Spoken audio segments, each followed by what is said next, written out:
Selamat pagi Bapak, Ibu, dan teman-teman semuanya. Salam sejahtera buat kita semua. Perkenalkan kami dari kelompok IHSA 38 yang terdiri dari saya sendiri, Eltreni Panggabean, Bagus Wibisono, Diki Magali Sakti, Muhammad Adifianto Saputra, dan Syabas Ilyas.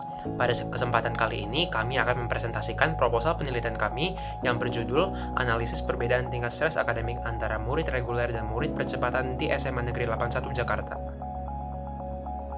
Dalam masa pandemi COVID-19 sekarang ini, kita mengetahui bahwa pembelajaran luring telah digantikan dengan pembelajaran daring. Namun, terdapat problematika pembelajaran daring ketika pembelajaran tersebut dilakukan dengan jarak jauh. Problematika seperti itulah yang menjadi salah satu penyebab adanya stres pada murid-murid pelajar, terutama di jenjang SMA. Seperti yang kita ketahui, jenjang SMA merupakan masa di mana setiap murid harus mempersiapkan dirinya untuk memasuki universitas, sehingga terdapat banyak tuntutan akademik yang terdapat di jenjang SMA.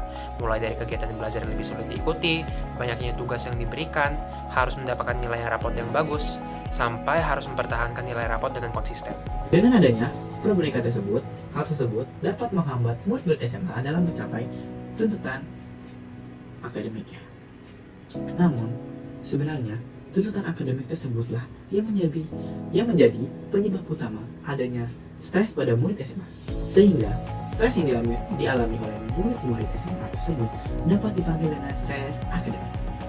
Kita juga mengetahui bahwa biasanya murid-murid SMA mengikuti program belajar reguler, di mana murid-murid biasanya dipanggil dengan murid reguler dan menyelesaikan jenjang SMA-nya dalam waktu 3 tahun.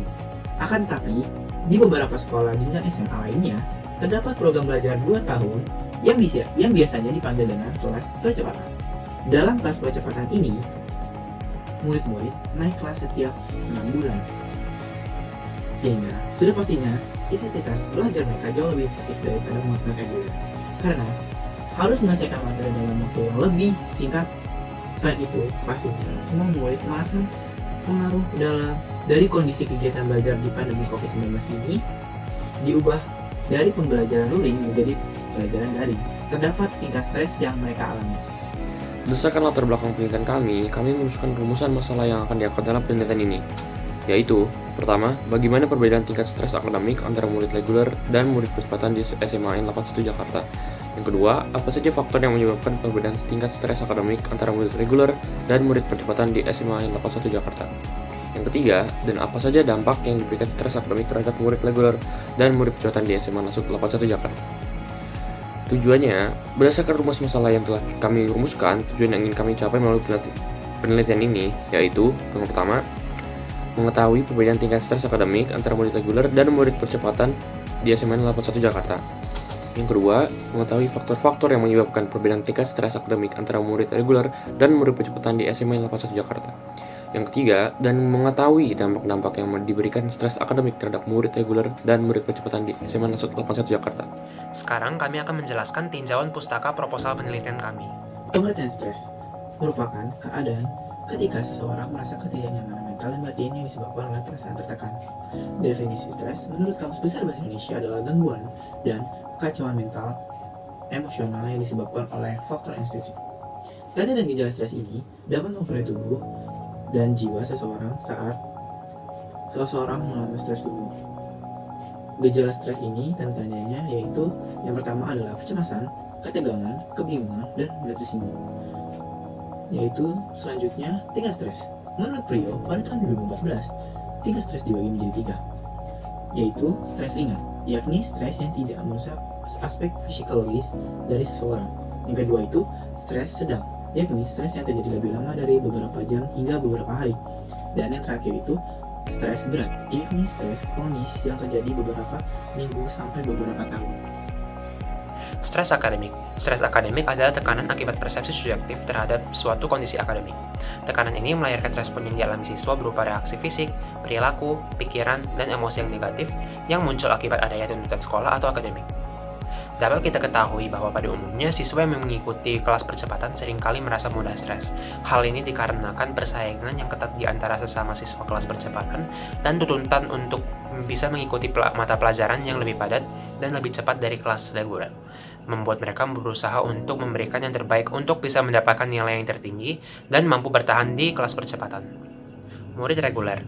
Murid reguler adalah siswa-siswi yang mengikuti kelas reguler di sekolahnya, yaitu kelas yang menggunakan sistem pendidikan yang memberikan pelayanan pendidikan secara klasikal massal kepada siswa dengan tidak memberikan pengelompokan atau pembedaan khusus atas dasar kemampuan atau prestasi, akan tetapi pembagian kelas secara merata dari segi kuantitas. Murid percepatan. Murid percepatan adalah siswa-siswi yang menjalani percepatan waktu belajar karena memiliki kemampuan memahami pelajaran yang umumnya dimiliki siswa yang lebih tua. Tidak semua sekolah menyediakan kelas percepatan dan tidak semua orang bisa menjadi siswa percepatan. Kelas percepatan adalah kelas khusus yang program belajar mengajarnya dibuat sedemikian rupa sehingga bisa membuat anak-anak berbakat mencapai prestasi maksimal sesuai dengan potensinya. Waktu pelaksanaan penelitian kami dihitung mulai dari penyebaran akad atau kuesioner untuk mendapatkan responden selama 1 bulan dan pengolahan data selama 1 bulan juga. Tempat penelitian berada di rumah masing-masing peneliti dan responden yang bersedia untuk mengikuti peneliti. Kami menggunakan akad atau kuesioner dalam mengumpulkan data. Sumber data yang akan kami gunakan adalah sumber data primer, yaitu sumber yang diperoleh langsung dari lapangan. Alat dan bahan penelitian kami berupa akad atau kuesioner yang dibuat dengan bantuan Google Flow karena dinilai menurut kami lebih efisien, praktis, dan sesuai dalam mengumpulkan data. Kami memutuskan untuk menggunakan teknik pemrolehan data kuantitatif. Kita menggunakan teknik random sampling terhadap murid reguler kelas 10 dan menggunakan teknik total sampling terhadap murid percepatan kelas 10. Untuk analisis dan pengolahan data, kami menggunakan teknik statistik inferensial terhadap murid reguler dan murid percepatan di kelas 10. Berikut ini adalah kesimpulan dari proposal penelitian kami. Kami harap penelitian ini dapat memberi kesadaran mengenai stres akademik yang dialami murid-murid dan membantu murid-murid dalam mengurangi tingkat stres akademik yang dialami terhadap kegiatan pembelajaran di sekolah. Demikian proposal penelitian kami. Kurang lebihnya mohon maaf. Terima kasih. Wassalamualaikum warahmatullahi wabarakatuh.